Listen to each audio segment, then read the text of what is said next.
sebetulnya Orde Baru itu sudah mulai lahirnya telah membuat program dan rencana mengenai pengembangan daripada koperasi itu. Karena apa? Ya karena memang koperasi sudah merupakan amanat daripada rakyat itu sendiri yang tercantum di dalam Undang-Undang Dasar 45 bahwa dalam meningkatkan kesejahteraan rakyat maka ekonomi nasional kita sesuai dengan pasal 33 sudah jelas bahwa ekonomi nasional kita harus kita susun atas dasar usaha bersama dan kekeluargaan. Kemudian alat-alat produksi yang penting dan yang menyangkut hajat hidup daripada rakyat harus dikuasai negara.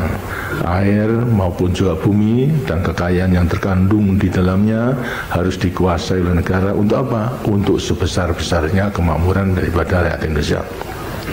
Ini beberapa pokok pemikiran yang diamanatkan oleh Undang-Undang Dasar 45. Yang pertama adalah usaha bersama dan kekeluargaan.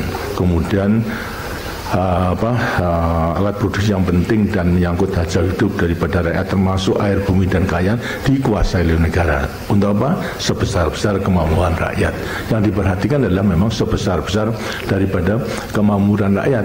Nah, di sini antara lain ada pula pengertian daripada dikuasai oleh negara. Apakah itu perlu dikuasai secara langsung, misalnya seperti hal-hal yang strategis seperti Pertamina dikuasai oleh negara, begitu pula pabrik-pabrik lainnya itu. Kalau dikuasai oleh negara secara langsung, ya seperti negara komunis, segala sesuatunya serba diatur oleh negara. Kita pun telah merasakan demikian. Ternyata memang juga tidak bisa berjalan. Negara-negara komunis yang dulu mengandalkan ideologinya, mengatur segala sesuatunya secara sentral, sekarang mengakui kegagalannya sendiri. Pas dengan sistem itu memang tidak mungkin. Seperti halnya juga pada waktu saya ke artinya berkunjung ke RRT pada waktu akan memulai memulihkan hubungan diplomatik antara RT dengan Indonesia. Saya menemui pemimpin-pemimpinnya baik daripada presidennya, perdana menteri maupun juga daripada sekretaris jenderal partainya. Saya katakan ini kalau kemudian sudah menyadari daripada komunisme tidak bisa membawa kemakmuran daripada rakyatnya, lantas akan kemana arahnya itu?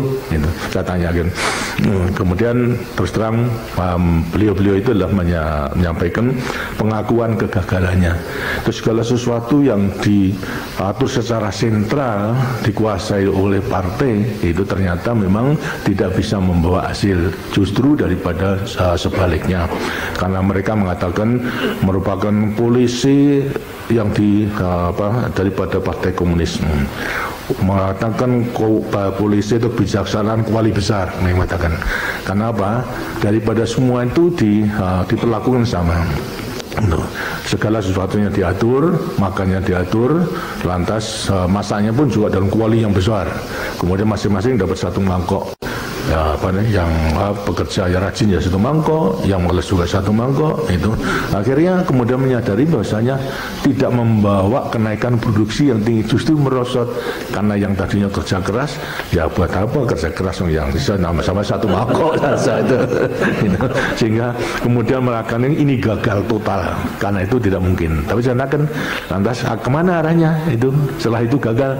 Nah, kemudian inilah terus mereka mengatakan cuma bahasanya memang belum memenuhkan daripada jalan yang harus ditempuh untuk memperbarui daripada sistem komunisme yang dinilai dan diakui sebagai kegagalan itu.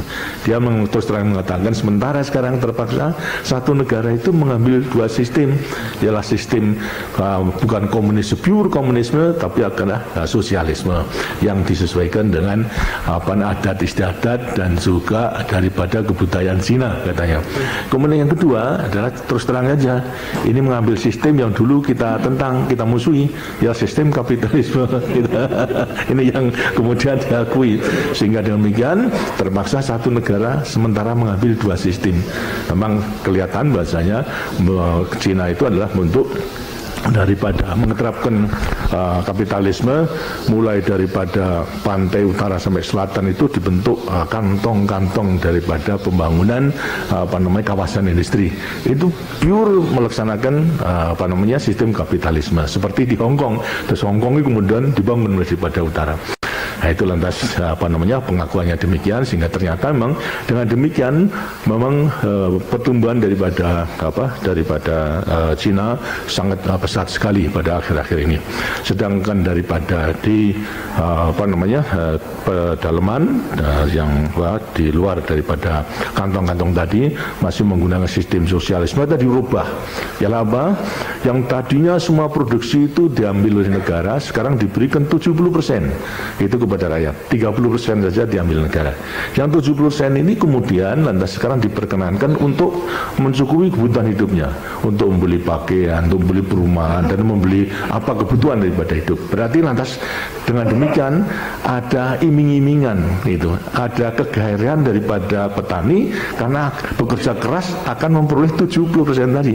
Nah, ternyata produksinya itu meningkat sekali. Itu ini juga satu pengalaman bahwasanya dengan apa yang tadi katakan dikuasai oleh negara, dengan semua penuhnya dikuasai negara seperti sistem komunisme, itu ternyata memang yang telah 70 tahun mengeterapkan komunisme saja merasa gagal. Tentunya juga kita tidak akan menuju ke situ. Tapi jelas bahwa apa arti daripada dikuasai oleh negara untuk sebesar-besar daripada kemampuan rakyat. Nah, ini tentunya kita harus menafsirin lain, tidak dikuasai semata-mata oleh perusahaan-perusahaan negara, dikuasai itu karena juga tidak mampu daripada kemampuan negara menguasai seperti Pertamina dan sebagainya itu, akan tapi juga bisa dikuasai dengan kebijaksanaan, dengan polisi maupun juga perundang-undangan. Tapi semuanya apa? Untuk sebesar-besar kemakmuran daripada rakyat kita. Ini yang harus kita pegang teguh. Karena itu akhir-akhir ini orang mengatakan ini mengenai monopoli, undang-undang monopoli harus segera dilahirkan. Padahal kalau menurut Undang-Undang Dasar 45, sudah menguasai itu kan berarti monopoli, ya lah, monopoli. Jadi kalau kita buru-buru kemudian lantas undang-undang monopoli tidak jelas daripada arahnya, bisa bertentangan dengan Undang-Undang Dasar 45 itu sendiri. Karena itulah dalam rangka ini daripada Orde Baru tidak lantas jelas tidak akan menguasai keseluruhannya menuju kepada etatisme pada penguasaan negara, akan tapi juga bisa menguasai dengan kebijaksanaan maupun polisi maupun juga dengan peraturan perundang-undangan yang semuanya diarahkan kepada sebesar-besar kemakmuran daripada rakyat Indonesia. Ini tentunya kita sebagai Orde Baru yang sudah melahirkan bertekad untuk melaksanakan Pancasila dan Undang-Undang Dasar 45, bahkan kemurnian Pancasila dan Undang-Undang Dasar 45, ini harus kita pegang teguh.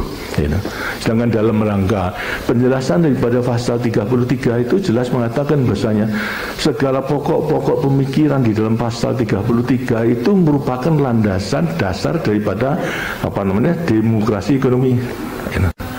Itu jelas dalam rangka penjelasan itu. Kemudian lantas mengatakan juga bahasanya produksi oleh rakyat untuk rakyat, kemudian lantas dipimpin dan diawasi oleh masyarakat. Itu yang ditujukan adalah kemakmuran masyarakat, rakyat, bukan kemakmuran seorang itu. Sedang dikatakan bahasanya bangun ekonomi yang paling cocok adalah koperasi. Itu inilah dengan sini koperasi itu langsung dikatakan tadi suatu amanat, itu harus amanat yang diberikan. Tapi kalau kemudian lantas sekarang kita melihat kenyataan, mungkinkah koperasi itu segera kita andalkan itu untuk dapat membangun termasuk daripada proyek-proyek yang besar itu yang seharusnya dikuasai oleh negara. Tapi kalau negara tidak mampu, apakah kita akan biarkan? Kemudian kita menunggu sampai mampu, gitu. Sedangkan daripada koperasi jelas memang belum mampu. Nah, karena itu lantas sekarang siapa ini? Dengan sini juga potensi yang kita miliki adalah daripada swasta. Tapi jelas kita tidak boleh memisahkan bahwa apapun swasta yang kita beri kepercayaan, bukan lantas karena kita membiarkan ekonomi dikuasai oleh swasta orang seorang untuk kemakmuran, tapi untuk kemakmuran dan kesejahteraan daripada masyarakat Indonesia itu. Karena sebagaimana juga terkadang pengalaman ini negara yang ingin menerapkan sosialisme seperti Burma, itu ingin menerapkan sosialisme ala Burma. Mereka mengadakan menutup diri, isolasi gitu. Dulu saya pernah berdebat tahun 70-an dengan Jenderal Lewin gitu. Dan beliau ingin menerapkan demikian, saya mengatakan saya kira tidak mungkin itu karena memang kita terbatas, kita memang tidak bisa hidup sendiri, kita harus kerjasama dengan bangsa-bangsa lain. Ternyata apa? Sampai sekarang gagal total daripada kemakmuran rakyat, kesejahteraan daripada rakyat Burma, Myanmar sekarang. Akhirnya apa? Setelah melihat kok Indonesia lain gitu. Akhirnya semuanya sekarang menteri-menteri semua dikirim ke Indonesia untuk mempelajari daripada semuanya itu. Ini mana letak daripada kesuksesan daripada Indonesia. Berarti lantas sudah menyadari bahasanya sistem isolasi, politik isolasinya dengan menerapkan sosialisme ala Burma tidak berhasil. Nah, sekarang mulai bahasanya Indonesia pada waktu mengatakan kita daripada Indonesia tidak mengambil sistem sosialisme, tapi mengambil daripada sistem Pancasila, ialah sistem yang sesuai dengan kebudayaan daripada kita. Saya katakan bahwasanya sistem Pancasila itu saya katakan bahwasanya sistem yang sosialistis, religius, bukan sosialisme, tapi sosialistis religius. Sedang daripada sosialisme tidak. Ini akan kita buktikan pada waktu ini mengatakan dengan Jenderal Lewin, ya tinggal nanti kita lihat saja sejarah nanti akan menjadi saksi siapa yang benar. Nah, sekarang Jenderal Lewin sudah tidak dalam jabatan, sudah pada yang muda baru lantas mengetahui kalau itu pun keliru dan salah. Nah, sekarang banyak akan belajar sampai kepada apa? Perubahan daripada Undang-Undang Dasar itu akan jiplak saja daripada Undang-Undang Dasar 45 daripada kita kirimkan ke sana, terserah macam bodoh. Barangkali akan jiplak begitu tuh, ganti kata-katanya terserah, tapi mengatakan jiwa daripada susah-susah untuk mencari itu lebih baik nggak susah gitu saja.